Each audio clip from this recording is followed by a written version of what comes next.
बिस्मिल्लाहिर्रहमानिर्रहीम इय्याका नअबुदु व इय्याका नस्तईन।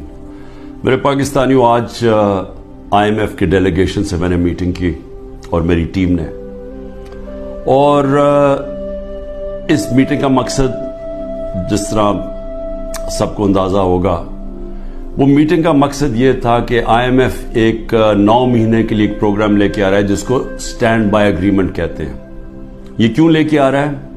क्योंकि अगर ये IMF का अब कर्जा जो $3 अरब का इनको नहीं मिलता, तो ये याद रखें कि पाकिस्तान, जो मैं आज से साल पहले कह रहा था, बल्कि 13 महीने पहले मैंने जब कहा, तो मेरे ऊपर इन्होंने कहा गद्दारी का केस करना चाहिए।